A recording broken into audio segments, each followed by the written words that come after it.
D block और transition series को एक मानते हैं, लेकिन रियल में ऐसा नहीं है। क्या डिफरेंस है बता दिया था मैंने, ठीक है। ट्रांजिशन सीरीज एलिमेंट में हमने ओल्ड वाला डेफिनेशन पढ़ लिया, उसके बाद हमने न्यू वाला डेफिनेशन पढ़ा। उसके बाद मैंने आपको ये बता दिया कि डीडी ट्रांजिशन का मतलब क्या होता है, हो गया था, ठीक है। उसके बाद ये बता दिया था कि ये जो रहेंगे वो एक्स्ट्रा स्टेबिलिटी रूल को फॉलो करेंगे। इसको फॉलो करेंगे, एक्स्ट्रा स्टेबिलिटी रूल। अब एक्स्ट्रा स्टेबिलिटी रूल में जो एस ऑर्बिटल होता है उसका इलेक्ट्रॉन कहां चला जाता है, डी में। ऐसा क्यों होता है, because less difference in energy of S and D subshell, या तो ऑर्बिटल बोल सकते हैं, सही है। इसके वजह से उनका ट्रांसफर जो रहेगा वो इजी होता है। यहाँ तक हो गया था, सही है। इलेक्ट्रॉनिक कॉन्फ़िगरेशन हो गया था, क्या था, जनरल इलेक्ट्रॉनिक कॉन्फ़िगरेशन। एक टाइम पे लग रहा था ये होना चाहिए NS1 से लेकर 2 और N-1D 1 से लेकर 10 इतना होना चाहिए, सही है। बट इन रियलिटी ऐसा नहीं होगा। क्यों? S के पास कितना रहेगा, 0 से 2। क्यों रहेगा वो रीजन पता है, क्यों रहेगा, क्योंकि S और D के बीच का एनर्जी का डिफरेंस बहुत कम होता है, और जब एनर्जी का डिफरेंस बहुत कम रहेगा तो इलेक्ट्रॉन का ट्रांसफर इजीली होगा, और इसलिए इलेक्ट्रॉनिक कॉन्फ़िगरेशन इस प्रकार से शो करेगा। आपको मैंने टेक्स्ट बुक में देखने के लिए भी बोला था, वहां पे आपने देख लिया था, x कहीं पे 1 होता है, कहीं पे 2 होते हैं, कहीं पे 0 होता है। यहाँ तक क्लियर है। अब सपोज हम s ब्लॉक एलिमेंट की बात करते हैं, यहाँ पे मैं लिखता हूँ sodium, atomic number 11, first shell, second shell, third shell, how many shells are there, अरे कितने, 3। पहले शेल का कैपेसिटी कितना होता है, 2, दूसरे का, तीसरे का 1।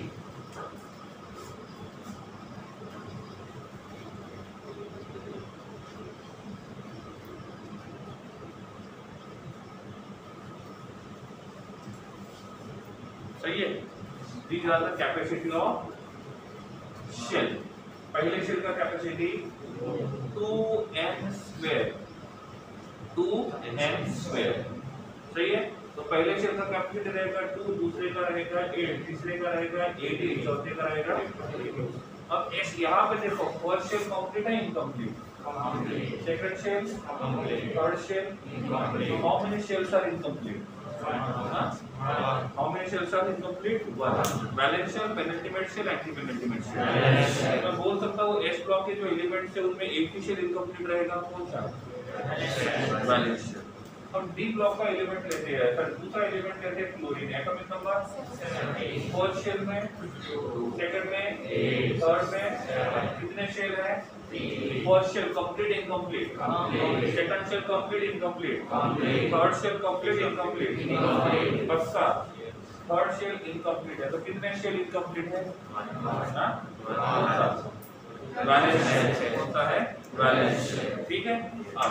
अब यहाँ पे हम लिखते हैं Fe, atomic number 26,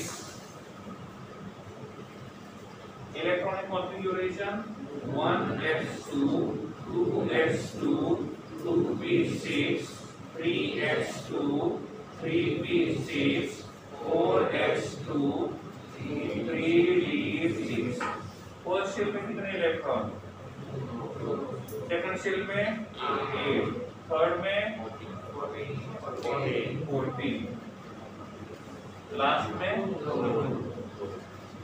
first shell, second shell, third shell, fourth shell, कितने शेल इनकम्प्लीट है, कौन से, balance shell and penultimate shell. यहाँ पे लिख सकते हो 2 शेल्स आर इनकम्प्लीट, कौन से, balance shell and penultimate shell.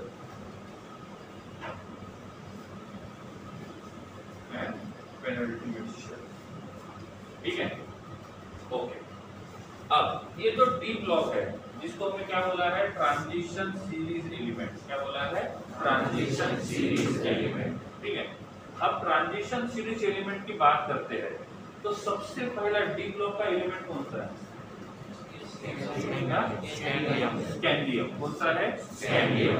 ठीक है, तो सबसे पहला जो डी ब्लॉक का एलिमेंट आता है वो आता है स्कैंडियम, उसके बाद आता है टिटेनियम और ये खत्म होता है जिंक पे। कहाँ खत्म होता है, जिंक पे। इसका एटॉमिक नंबर है 21, इसका एटॉमिक नंबर है 22, इसका एटॉमिक नंबर रहेगा 30। कितना रहेगा, 30। ठीक है, अब ये जो स्कैंडियम है ये सबसे पहली सीरीज है किसकी, ट्रांजिशन सीरीज की। तो इसको बोलते हैं फर्स्ट ट्रांजिशन सीरीज। क्या बोलेंगे, फर्स्ट ट्रांजिशन सीरीज। इसको कहा जाता है 3D सीरीज।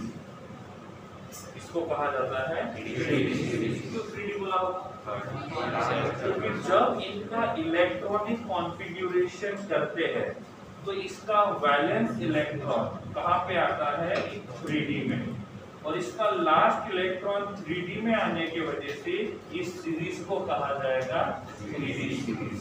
क्या कहा जाएगा, 3D सीरीज। दो नाम बताए, कौन से, first transition series and 3D series. Clear है, इसका पीरियड नंबर कितना रहेगा, 4। पीरियड नंबर कितना रहेगा, 4। सही है, एन मैक्स निकाला था, लास्ट वाले ले लिया। ठीक है, स्कैंडियम। नेक्स्ट आता है इट्रियम, जिरकोनियम और ये एन होता है कैडमियम। ऐसे कितने एलिमेंट्स होते हैं एक सीरीज में, कैसे पता चला, क्योंकि S का कैपेसिटी 2 होता है तो S में दो ग्रुप्स होते हैं। B का कैपेसिटी कितना होता है, 6, तो कितने ग्रुप्स होते हैं, 6। D का कैपेसिटी होता है 10, तो कितने ग्रुप्स रहेंगे, 10, और इसलिए यहाँ पे एलिमेंट्स कितने रहेंगे, 10। ठीक है, तो इसको क्या बोलेंगे हम लोग, सेकंड ट्रांजिशन सीरीज। उसके बाद 4D सीरीज और पीरियड नंबर जो रहेगा वो रहेगा 5। इट्रियम का एटॉमिक नंबर कितना होना चाहिए, अरे 18 का फर्क होता है ना, कितना रहेगा, 39। तो ये कितना रहेगा, 40। तो ये कितना रहेगा, 48। कितना रहेगा, 48। ठीक है, स्कैंडियम, टिटेनियम एंड होगा zirconium, yttrium, zirconium, zinc, yttrium, zirconium and होगा कैडमियम। फिर आता है लैंथेनम, यहाँ पे आता है हाफेनियम और ये खत्म होता है मर्क्यूरी पे। कहाँ पे, मर्क्यूरी पे। इसका एटॉमिक नंबर कितना होना चाहिए,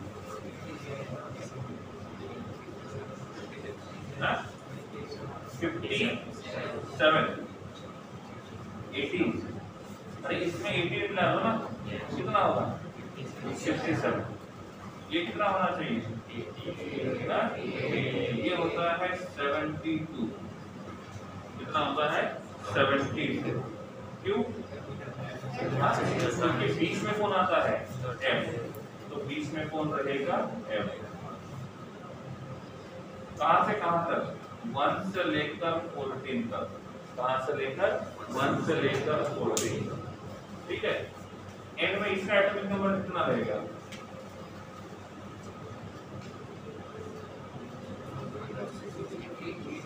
AD। कितना रहेगा, AD। कैसे, 32 का डिफरेंस है क्या, है कि नहीं है।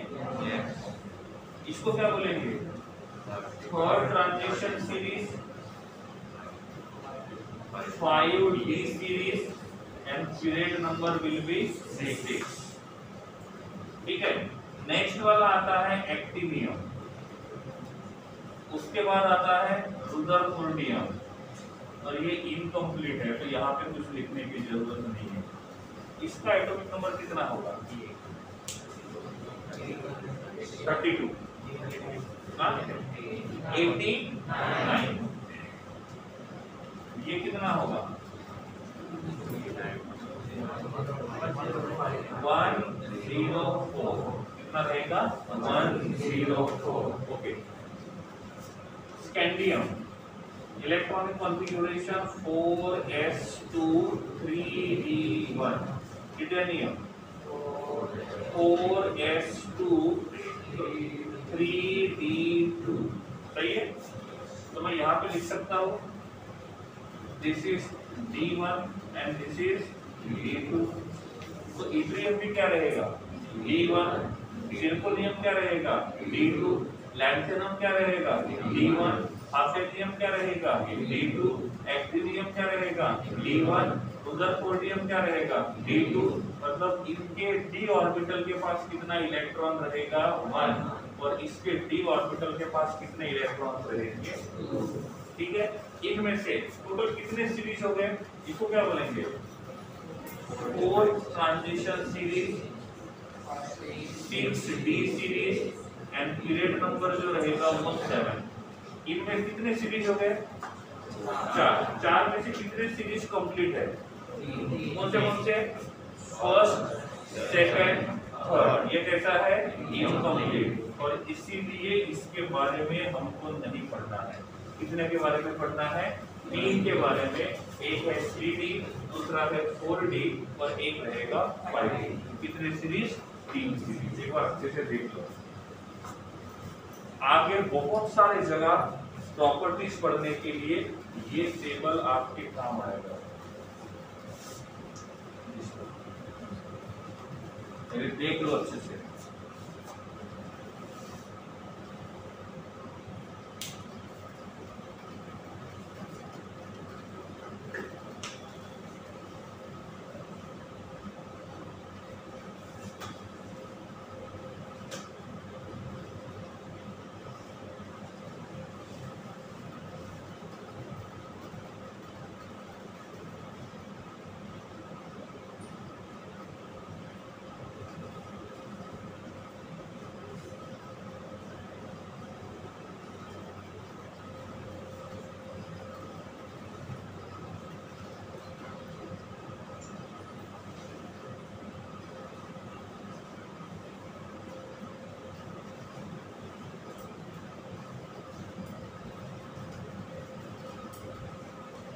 बोलो क्लियर? नया कुछ नहीं है। टेबल कैसे आया वो एक बार लिख लो अच्छे से। क्या क्या लिखोगे? First transition, 3d series, period number 4। ऐसे हर किसी में लिखना।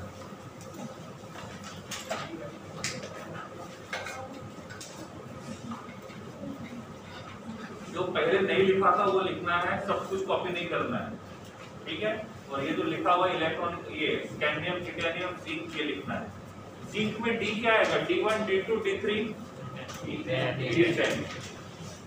तो जिंक जो है वो डी ब्लॉक एलिमेंट है, ट्रांजिशन एलिमेंट है। तो कैडमियम होगा नहीं होगा? तो मर्क्यूरी होगा नहीं होगा?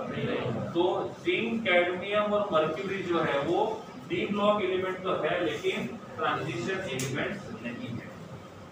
कंटिन्यू।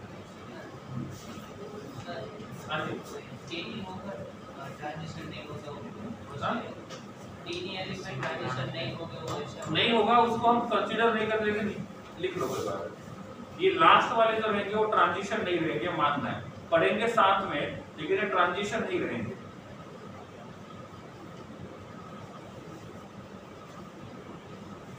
क्योंकि चैप्टर में हमको डी ब्लॉक और ट्रांजिशन दोनों को पढ़ना है। लेकिन आप एक बात फिक्स कर लो कि ये ट्रांजिशन नहीं है, वो बस डी ब्लॉक एलिमेंट है।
और इसलिए हम इसको क्लासिफाइड सीरीज बोलते हैं।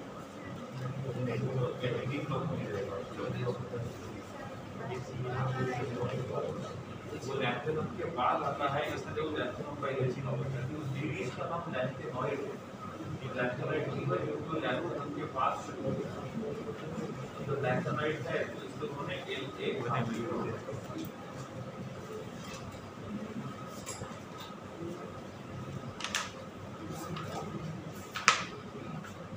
कुछ मत देखो, कुछ काम नहीं करेगा अभी नहीं। इसकी थ्योरी बहुत हाई लेवल की है। ओके है, हाँ में हाँ मत मिलाओ, पूछो। एक ने 3 बार पूछ रहा हूं मैं, कुछ नहीं समझाया तो बोलो करके। चले आगे।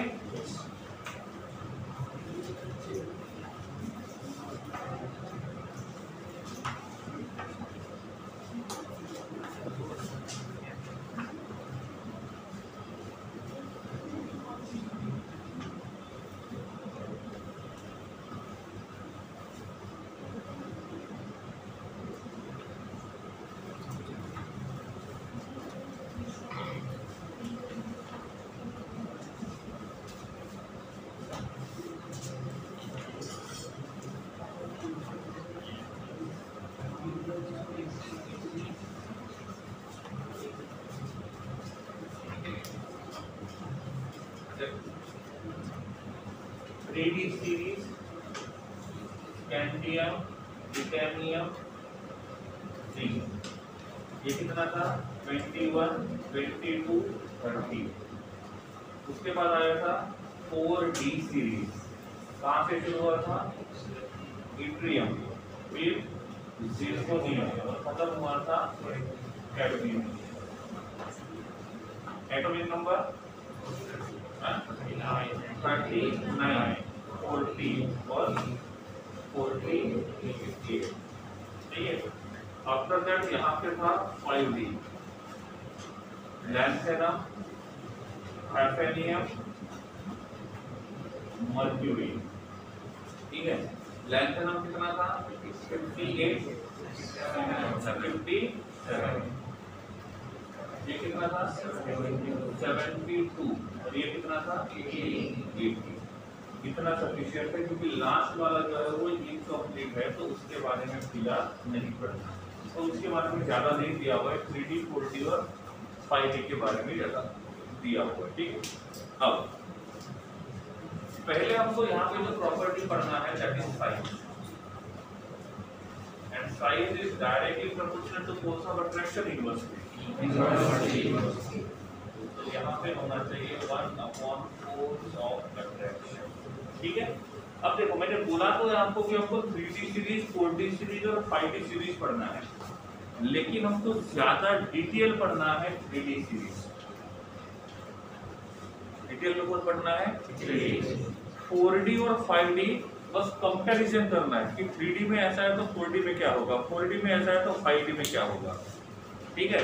तो अंदर के जो एलिमेंट्स है वो स्कैंडियम टिटेनियम, इनके बारे में हम पढ़ेंगे कंप्लीटली, लेकिन बाकी सीरीज पे डीप में नहीं जाएंगे, कंपैरिजन करेंगे। 3D में ऐसा है तो 4D में क्या होगा, 4D में ऐसा है तो 5D में क्या होगा। लेकिन डिटेल में कौन पढ़ना है 3D, तो हमारा मेन टारगेट रहेगा 3D। और नेक्स्ट वाले चैप्टर में जो मेटल्स होते हैं वो 3D के ही होते हैं, इसलिए उनका इलेक्ट्रॉनिक कॉन्फ़िगरेशन वहां पे बहुत इंपॉर्टेंट रहेगा, ध्यान रखना है। ठीक है। बात करते हैं साइज की, अब यहाँ पे हमारे पास 3D सीरीज के जो एलिमेंट्स हैं उनके नाम लिखता हूँ मैं। Scandium, titanium, scandium, titanium, vanadium, chromium, manganese, iron, copper, nickel, copper, zinc. ठीक है, अब मुझे बताइए स्कैंडियम के पास कितने शेल हैं? हाँ, 4। टिटेनियम के पास, वैनेडियम के पास, क्या सबके पास 4 शेल हैं? यस। तो इनके पास n का वैल्यू कितना रहेगा? n मैक्स कितना रहेगा? 4। n मैक्स कितना रहेगा? 4। एटॉमिक नंबर 21, 22, 23, 24, 25, 26, 27, 28, 29 और 30। ठीक है, अब मैंने आपको पूछा स्कैंडियम और टिटेनियम किसका साइज छोटा होगा और क्यों? 30 सेकंड सोचने के लिए एक बार सोच लो, बाद में अप्लाई करना है। स्कैंडियम, टिटेनियम, इनमें से किसका साइज छोटा होगा और क्यों?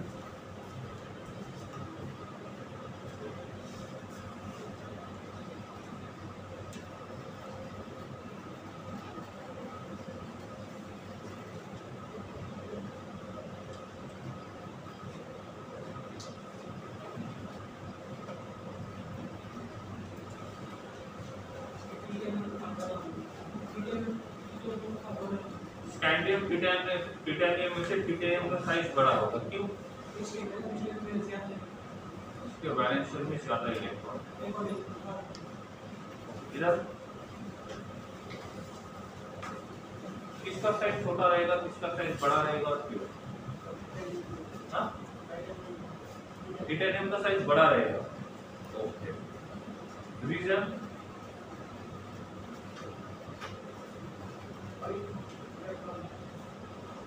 स्कैंडियम का बड़ा रहेगा। स्कैंडियम का बड़ा रहेगा, पक्का? सबके पास number of shell, rule number 1। Rule number 2 क्या कहता है? Nuclear charge. रूल नंबर 2 क्या कहता है? Nuclear charge equals to atomic number plus, ये कितना न्यूक्लियर चार्ज है? +21। कितना है? +22। कितना है? +23। कितना है? +24, +25, +26, +27, +28, +29 एंड +30। इसका न्यूक्लियर चार्ज सबसे ज्यादा है। तो रूल क्या कहता है? जिसका न्यूक्लियर चार्ज ज्यादा, उसका फोर्स ऑफ अट्रैक्शन ज्यादा, उसका साइज छोटा। समझ में आ गया? तो मुझे यहाँ पे क्या करना है? एक ग्राफ प्लॉट करना है, साइज वर्सेस एटॉमिक नंबर, और यहाँ पे एटॉमिक नंबर रहेगा 21, और इधर जाएंगे तो एटॉमिक नंबर बढ़ेगा, और एटॉमिक नंबर बढ़ेगा तो साइज छोटा होगा। तो 3D सीरीज में से सबसे बड़ा साइज किसका होना चाहिए? और सबसे छोटा साइज? तो ग्राफ ऐसे रहेगा, स्कैंडियम से छोटा साइज, छोटा साइज, छोटा साइज, छोटा साइज, छोटा साइज, छोटा साइज, छोटा साइज, छोटा साइज, छोटा साइज, छोटा साइज। समझ में आ रहा है? ठीक है, यहाँ से 0 से शुरू नहीं हुआ, तो बोलेगे इतना छोटा साइज कैसे? ठीक है, कंपैरिजन कर रहे हैं। तो सबसे बड़ा साइज रहेगा स्कैंडियम का, और सबसे छोटा साइज रहेगा जिंक का। क्यों रहेगा वो समझा? नहीं समझा? देखो एक बार, किसको ये समझ में नहीं आया? शायद ऐसा क्यों है, पूछो।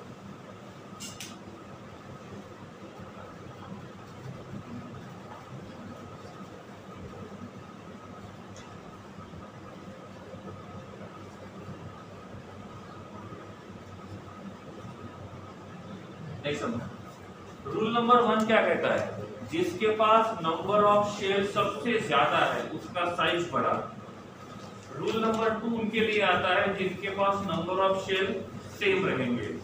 सबके पास नंबर ऑफ शेल कितने हैं? सेम है।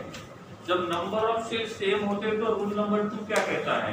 जिसका न्यूक्लियर चार्ज ज्यादा उसका फोर्स ऑफ अट्रैक्शन ज्यादा और उसका साइज छोटा। सबके पास नंबर ऑफ शेल सेम है, तो रूल नंबर 2 के हिसाब से जाएंगे, जो कहता है कि जिसका न्यूक्लियर चार्ज ज्यादा रहेगा उसका फोर्स ऑफ अट्रैक्शन ज्यादा रहेगा। तो न्यूक्लियर चार्ज सबसे ज्यादा किसका है? जिंक का। और न्यूक्लियर चार्ज जो होता है वो एटॉमिक नंबर इतना ही होता है, बस उसके सामने प्लस साइन लगाना होता है। तो सबसे ज्यादा न्यूक्लियर चार्ज किसका है? जिंक का। तो सबसे ज्यादा फोर्स ऑफ अट्रैक्शन किसका रहेगा? जिंक का। और जिसका फोर्स ऑफ अट्रैक्शन ज्यादा होता है उसका साइज छोटा होता है, और इसीलिए ये इस प्रकार का ट्रेड शो करेगा। ठीक है, यहाँ लिख सकते हैं कौन सा रूल अप्लाई किया? सेकंड। क्या कहता है? Number of shell, number of shell कैसे रहेंगे? सेम। तो क्या करेंगे? न्यूक्लियर चार्ज के हिसाब से जाएंगे। न्यूक्लियर चार्ज ज्यादा रहेगा, फोर्स ऑफ अट्रैक्शन ज्यादा रहेगा, साइज जो रहेगा वो छोटा रहेगा। ठीक है, और बोलिए। ठीक है, तो this is graph of 3D 4D 5D। ठीक है, अब ये जो ग्राफ है, इस ग्राफ को देखा तो हमको लगा कि मतलब इस प्रकार का ग्राफ मिलना चाहिए, यहाँ सबसे ज्यादा ये सबसे कम। एक्चुअल में जो ग्राफ मिला है वो देखते हैं। स्कैंडियम से छोटा, टिटेनियम से छोटा, से छोटा, से छोटा, 1 2 3 4 5। ठीक है, 1 2 3 4 5 6 7 8 9 10 11 हो गए। ठीक है, 1 2 3 4 5 6 7 8 9 10। ठीक है, एक्चुअल में 1 2 3 4 5 6 7 8 9 10। This is actual. ठीक है, तो जो ब्लैक वाली है वो एक्सपेक्टेड था, ब्लैक वाला जो है वो एक्सपेक्टेड था, और अभी जो डेविएशन वाला है वो एक्चुअल है। ठीक है, इसमें एक वर्ड या नंबर याद रखना होता है 532। पहले 5 में कम होता है, फिर 3 में नियरली सेम होता है, लास्ट 2 में बढ़ता है। ठीक है, 1 2 3 4 5 कम हो गया। ठीक है, फिर 3 में क्या है? 1 2 ज्यादा तो नहीं हो गया? 1 2 3 4 5 6 7 8 9 10। सही है। ठीक है, तो सही है ना? पहले 5 पे कम हुआ, फिर 3 में, लास्ट 2 में बढ़ गया। ठीक है, क्यों?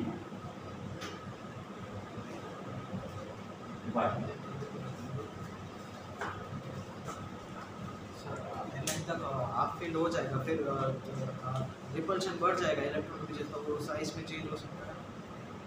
पॉसिबल है। रिपल्शन वाला तब होता है जब शेल का साइज छोटा हो।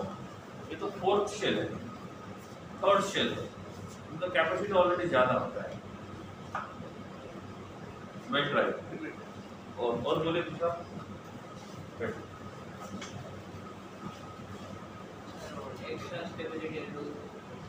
वो तो सिर्फ 1 2 के लिए अप्लाई होता, बाकी के लिए कहाँ होगा?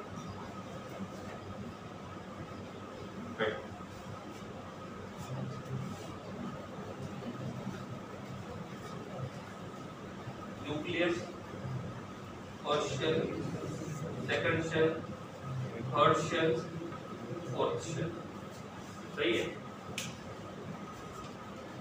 Shell number 1, shell number 2, shell number 3, shell number 4। ठीक है, इसमें आता है 1s 2s 2p। 2p भरने के बाद कहाँ इलेक्ट्रॉन है? अब मैंने बोला यहाँ पे ये स्टेज है, यहाँ पे कोई फंक्शन चल रहा है। ठीक है, और ये बाइफिनिक की अरेंजमेंट है, ठीक है, ये बाइफिनिक की अरेंजमेंट है। अब आप यहाँ बैठ गए, आपको क्लियर दिखाई देगा, लेकिन यहाँ आप बैठे और कोई सामने आके बैठ जाएगा तो क्या होगा? क्लियर दिखाई देगा नहीं देगा? नहीं देगा। सामने जितने ज्यादा लोग आएंगे उतना विजिबिलिटी, मतलब इन दोनों के बीच का इंटरेक्शन बढ़ेगा या कम होगा? कम होगा, सही है। अब इसमें 2 इलेक्ट्रॉन्स है, इसमें 8 इलेक्ट्रॉन्स है, इसमें 8 इलेक्ट्रॉन्स है और इसमें 2 इलेक्ट्रॉन्स है, ठीक है। इसमें कितने हैं? 8, इसमें, इसमें और इसमें। आप यहाँ बैठे हो, आपकी बात सामने वाली जो लाइन है ये वाली, इसमें कितने लोग बैठे हैं? 8। कितने लोग बैठे हैं? 8। आपने ऐसी जगह सेट कर ली है जहां से आपको सब क्लियर दिखाई दे। फैंटास्टिक। कैसा? अरे कैसा? थोड़ा बोलो, चाइनीज में नहीं बोलो, ठीक है। तो यहाँ से इधर आपको देखना है। अब देखो ये जो सीरीज है 3D सीरीज, उसमें इसका इलेक्ट्रॉनिक कॉन्फ़िगरेशन था 4s2 3d1। इसका इलेक्ट्रॉनिक कॉन्फ़िगरेशन है 4s2 3d2। तो यहाँ से हम इधर जा रहे हो तो इलेक्ट्रॉन आप वैलेंस शेल में ऐड कर रहे हो कि पेनिट्रिमेट शेल में? पेनिट्रिमेट शेल में। अरे यहाँ पे वैलेंस शेल कौन सा है? 4s, और इलेक्ट्रॉन ऐड किस में कर रहे हो? 3d पे।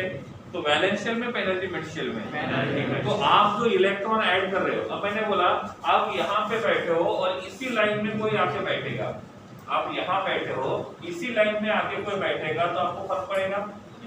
लेकिन फर्क कब पड़ेगा? जब कोई आपके सामने वाली लाइन में आके बैठेगा। तो ये जो स्कैंडियम से जिंक की तरफ जाते हैं, तो जो हम d ऑर्बिटल में इलेक्ट्रॉन ऐड कर रहे हैं वो किस में ऐड कर रहे हैं?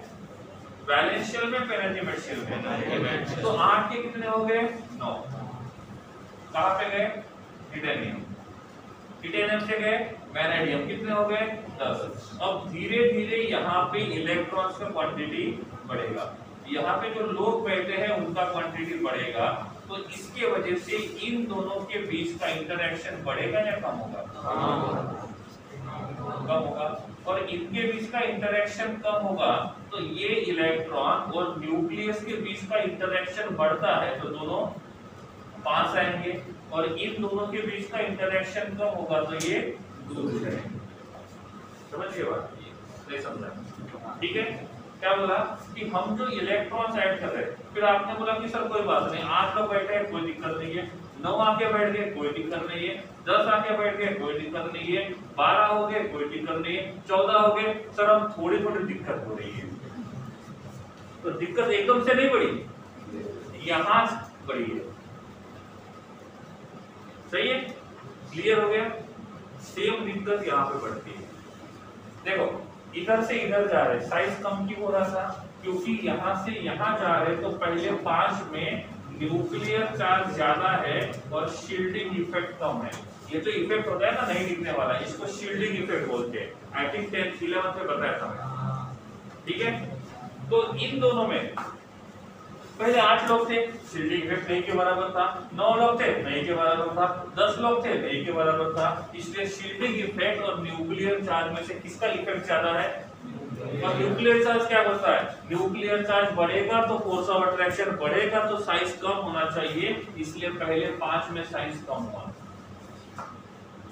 लास्ट के 2 में साइज बढ़ गया। क्यों? क्योंकि 18 हो गए, 17 हो गए। तो इससे क्या होगा? आपको दिखाई ज्यादा देगा कम देगा? अरे इंटरेक्शन बढ़ा या कम हुआ? और इंटरेक्शन कम हो गया तो डिस्टेंस बढ़ जाएगा, डिस्टेंस बढ़ जाएगा तो सिंपल सी बात है साइज बढ़ जाएगा। और इसलिए इन दोनों में साइज बड़ा है क्योंकि न्यूक्लियर चार्ज का इफेक्ट कम है और शील्डिंग पावर का इफेक्ट ज्यादा है। तो इनमें साइज सिमिलर क्यों है?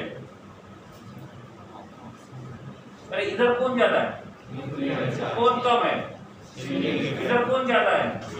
कौन कम है? अब न्यूक्लियर चार्ज बड़ा क्यों? न्यूक्लियर शील्डिंग इफेक्ट बढ़ा क्यों? क्योंकि आप इलेक्ट्रॉन यहाँ पे ऐड कर रहे हो, तो यहाँ पे शील्डिंग पावर बहुत कम था, यहाँ पे शील्डिंग पावर बहुत ज्यादा है, तो यहाँ पे क्या होगा? Nuclear charge is approximate equals to shielding effect. Nuclear charge approximate equals to shielding effect. और इसीलिए पहले पांच में साइज कम होता है। किसने पूछा पहले पांच में साइज कम क्यों हुआ? क्योंकि उनमें शील्डिंग इफेक्ट कम है, शील्डिंग इफेक्ट कम है और न्यूक्लियर चार्ज ज्यादा है, और न्यूक्लियर चार्ज ज्यादा रहेगा तो साइज कम होगा। लास्ट दो में साइज क्यों बढ़ा?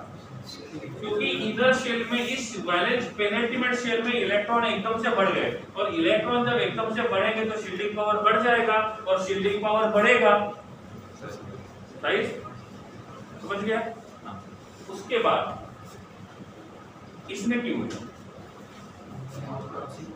Nuclear charge and shielding power both will be nearly same, और इसलिए साइज ना एकदम से बढ़ गया ना साइज एकदम से कम हो गया। तो आपको नंबर याद रखना है 5, 3, 2। मैं ट्राई कर रहा हूँ जितना सिंपल हो सके उतना सिंपल बताने, थोड़ा पार्टिसिपेट करोगे, कोऑपरेट करोगे तो अच्छा लगेगा। ये पहले बोला था समझने में थोड़ा दिक्कत वाला है।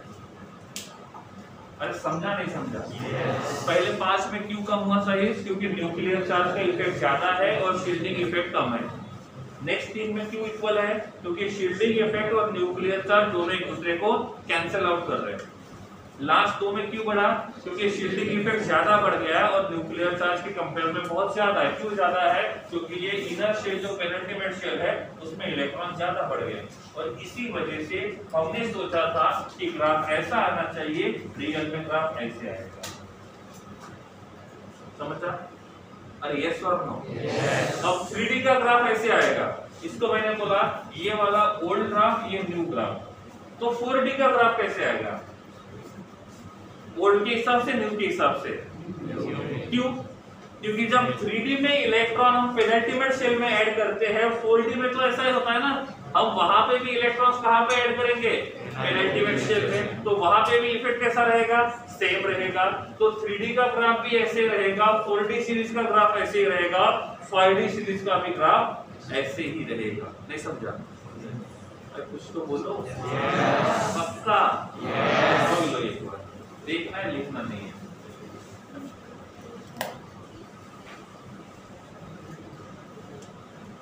पंद्रह मिनट के टॉपिक्स है। जो लास्ट में पढ़ा था वो 20 मिनट का था, पूरा एक लेक्चर चला गया।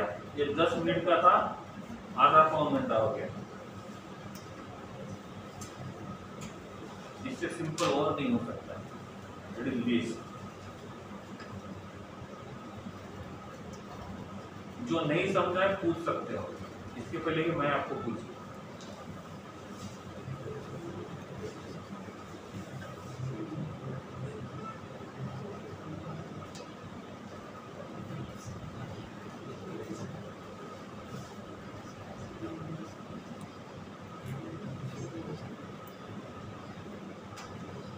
ठीक है?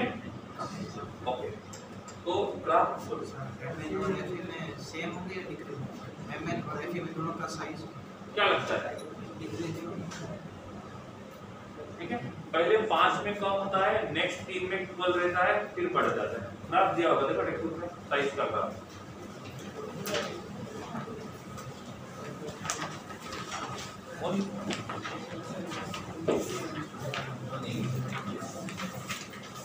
जो ग्राफ बोला है वही देखना है, दूसरे नहीं देखना है।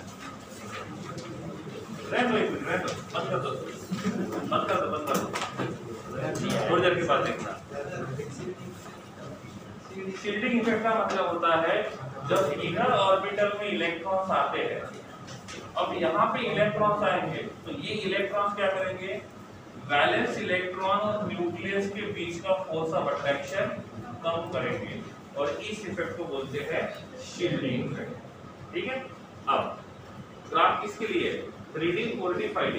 3D। हाँ? 3D।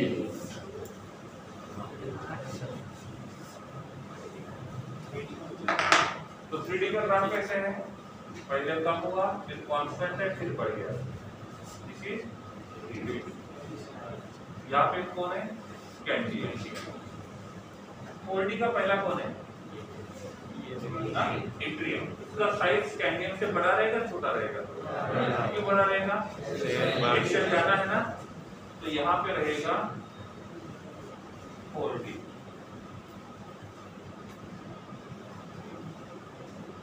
ठीक है, यहाँ कौन रहेगा?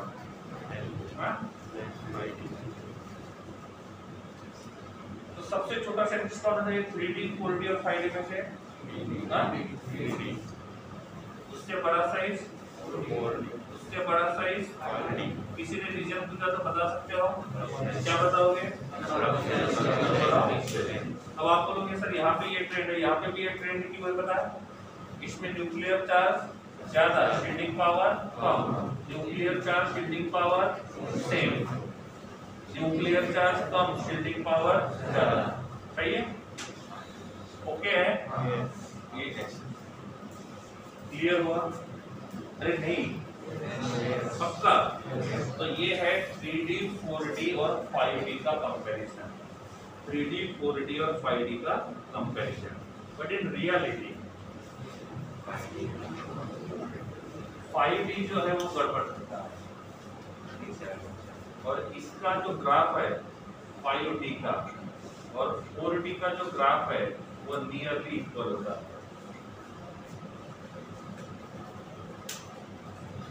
तो आएगा सीक्वेंस कौन सा? 3D से ज्यादा 4D equals to 5D।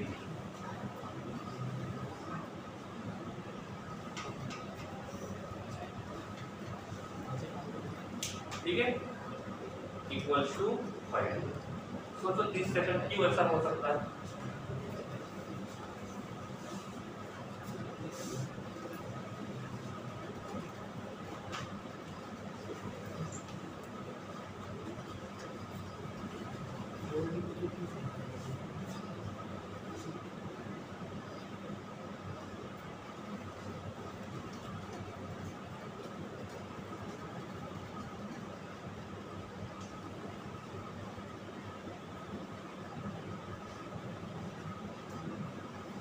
Any बात?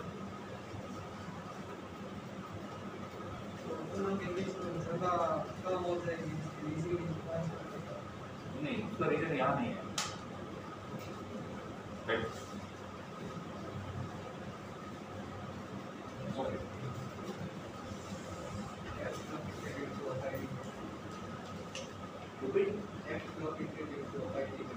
F ब्लॉक इंट्रोड्यूस हुआ 5D में, इसलिए हो सकता है। एक बार पता नहीं भूल गया, ये बोल गया, भूल गया। आगे ठीक, टॉप टू बॉटम जाते हैं। ग्रुप 1 की बात करते हैं, साइज बड़ा या कम हुआ? अब टॉप टू बॉटम गए तो एटॉमिक नंबर बढ़ेगा, एटॉमिक मास नंबर बढ़ेगा, नंबर ऑफ प्रोटॉन्स बढ़ेंगे। तो न्यूक्लियस का इलेक्ट्रॉन को पुल करने का पावर बढ़ेगा या कम होगा? अरे नॉर्मली सोचो ना, क्या बोला मैंने? टॉप टू बॉटम गए, नंबर ऑफ शेल्स बढ़े, सॉरी एटॉमिक नंबर बढ़ा, नंबर ऑफ प्रोटॉन्स बढ़ेंगे। तो नंबर ऑफ प्रोटॉन्स बढ़ेंगे तो प्रोटॉन का चार्ज कौन सा होता है? तो प्रोटॉन किसको पुल करेंगे? तो जितना उस न्यूक्लियस के अंदर प्रोटॉन का क्वांटिटी ज्यादा रहेगा उतना ही वो इलेक्ट्रॉन को ज्यादा स्ट्रांगली पुल करेगा। तो उसका साइज सबसे छोटा होना चाहिए, लेकिन रियल में ऐसा नहीं हुआ। क्यों? क्योंकि एक बात तो ये भी सही है कि जब न्यूक्लियर चार्ज बढ़ेगा तो फोर्स ऑफ अट्रैक्शन बढ़ेगा, लेकिन वैलेंस इलेक्ट्रॉन और न्यूक्लियस के बीच में इलेक्ट्रॉन भी तो बढ़े ना। तो वो इलेक्ट्रॉन्स क्या करेंगे? वैलेंस इलेक्ट्रॉन और न्यूक्लियस के बीच का इंटरेक्शन बढ़ाने का काम करेंगे, कम करने का? कम करने का काम करेंगे। और जब ये इंटरेक्शन कम होगा तो साइज बढ़ जाएगा। तो दो इफेक्ट साथ में होते हैं। एक बोलता है कि साइज को छोटा कर दो और दूसरा बोलता है साइज को बड़ा कर दो। नहीं समझा? नहीं समझा? टॉप टू बॉटम जा रहे हैं लोग। नंबर ऑफ एटॉमिक नंबर बढ़ेगा। अब एटॉमिक नंबर बढ़ा, हम मान के चलते कि हमारे पास यहाँ पे Na है और यहाँ पे K है। तो Na के पास Na का एटॉमिक नंबर, तो मान लेते हैं इसके पास प्रोटॉन का क्वांटिटी 11 है और इसके पास प्रोटॉन का क्वांटिटी 9 है, तो किसका न्यूक्लियस ज्यादा स्ट्रांग हुआ? पोटेशियम का हुआ ना। और न्यूक्लियस का काम क्या होता है? वैलेंस इलेक्ट्रॉन को खींचना, क्योंकि साइज कौन डिसाइड करता है? Valence electron. तो ये 11 प्रोटॉन वैलेंस इलेक्ट्रॉन को पुल करेंगे, ये 19 प्रोटॉन वैलेंस इलेक्ट्रॉन को पुल करेंगे। तो मुझे बताओ किस में फोर्स ऑफ अट्रैक्शन ज्यादा होगा? 19 वाले में। तो ये वैलेंस इलेक्ट्रॉन को ज्यादा स्ट्रांग पुल करेगा ना, तो जब ये ज्यादा स्ट्रांग पुल करेगा तो इसका साइज छोटा होना चाहिए कंपेयर टू Na। लेकिन रियल में ऐसा नहीं होता है। क्यों? क्योंकि होता ऐसा है क्योंकि वैलेंस इलेक्ट्रॉन और न्यूक्लियस के बीच में इलेक्ट्रॉन्स आ जाते हैं। तो ये इलेक्ट्रॉन्स क्या करेंगे? मतलब मैंने बोला कि मेरे पास नंबर ऑफ प्रोटॉन ज्यादा है और मुझे लास्ट बेंच के स्टूडेंट को खींचना है। किसी को ये लगेगा कि मेरे पास प्रोटॉन ज्यादा है तो मैं इसको स्ट्रांगली पुल कर सकता हूँ, लेकिन ये तब ना जब बीच में कोई नहीं होगा। और बीच में जब कोई होगा तो ये लोग क्या करेंगे? मेरा उसके साथ का इंटरेक्शन बढ़ाएंगे, कम करेंगे? और इंटरेक्शन कम करके तो सिंपल सी बात है, वो मेरे से दूर होते जाएगा तो साइज क्या हो जाएगा? बढ़ जाएगा। तो दो इफेक्ट साथ में होते हैं। क्लियर है? अब आप इसमें देखोगे तो 3D सीरीज का पहला एलिमेंट कौन सा है? स्कैंडियम। और 4D सीरीज का पहला एलिमेंट कौन सा है? ओके, ठीक है। तो इन दोनों में प्रोटॉन का डिफरेंस कितना है? 18। तो प्लस 18। प्रोटॉन का डिफरेंस कितना है? प्लस 18। इन दोनों में प्रोटॉन का डिफरेंस कितना है? कितना है?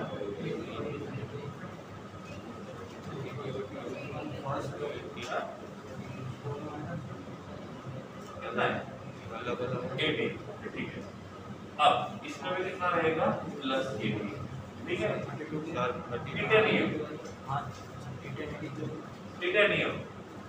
टिटेनियम और जिरकोनियम डिफरेंस कितना है? 18। जिरकोनियम और हाफेनियम कितना? 32। मतलब ये जो रहेगा, ये इनमें कोई दिक्कत नहीं है, इनमें कोई दिक्कत नहीं है। स्कैंडियम से बड़ा साइज रहेगा इट्रियम का, इट्रियम से बड़ा साइज रहेगा लैंथेनम का। दिक्कत यहाँ पे है, टिटेनियम से बड़ा साइज है जिरकोनियम का, जिरकोनियम से बड़ा साइज होना चाहिए था हाफेनियम का, बट रियल में ऐसा नहीं है। जिरकोनियम और हाफेनियम दोनों का साइज नियरली सेम है। इसका रीजन ये है, इनमें प्रोटॉन का डिफरेंस 18 है, इनमें प्रोटॉन का डिफरेंस 32 का है। तो यहाँ पे एकदम से न्यूक्लियर चार्ज ज्यादा बढ़ गया। यहाँ पे कितने से बढ़ा? 18 से। यहाँ पे कितने से बढ़ा? 32 से। एक शेल तो बढ़ा, यहाँ पे एक शेल भी बढ़ा, प्रोटॉन भी बढ़े। कितने? यहाँ पे एक शेल भी बढ़ा और प्रोटॉन भी बढ़े। प्रोटॉन कितने बढ़े? अप्रोक्सीमेट डबल हो गए। तो जब प्रोटॉन एकदम से बढ़ जाएंगे तो न्यूक्लियस का जो चार्ज रहेगा, न्यूक्लियस का इफेक्ट जो रहेगा वो बढ़ेगा या कम होगा? और जब उसका इफेक्ट बढ़ेगा तो वो वैलेंस इलेक्ट्रॉन को पुल करना पसंद करेगा या दूर लेके जाना? और जब वो पुल करना पसंद करेगा तो साइज बढ़ेगा या कम होगा? और इसीलिए यहाँ पे इन दोनों का साइज जो रहेगा वो नियरली सेम। ये कब? लैंथेनम वाले इसमें, लैंथेनम के बाद वाले में, लैंथेनम के बाद वाले में। और ये शुरू लैंथेनम के बाद होता है और इसलिए इसको बोलते हैं लैंथेनॉइड कॉन्ट्रैक्शन। क्या बोलेंगे? Lanthanoid contraction. कॉन्ट्रैक्शन क्यों बोला होगा? क्या 4D और 5D में से 5D का साइज 4D से कम है इसलिए? हमने एक्सपेक्ट क्या किया था कि 5D का साइज 4D से ज्यादा होना चाहिए, लेकिन ज्यादा हुआ क्या? जितना हमने सोचा था उतना ही है। उससे ज्यादा है या उससे कम हुआ? उससे कम हुआ। मतलब क्या हुआ? कॉन्ट्रैक्ट हुआ, और इसलिए उसको बोला है लैंथेनॉइड कॉन्ट्रैक्शन। तो लैंथेनॉइड कॉन्ट्रैक्शन में पहला जो आपको रीजन लिखना है वो लिखना है difference in proton. Difference in proton. यहाँ पे एक शेल भी बढ़ा, न्यूक्लियर का चार्ज बस 18 से बढ़ा। यहाँ पे एक शेल भी बढ़ा, लेकिन न्यूक्लियर का चार्ज कितने से बढ़ा? 32 से बढ़ा।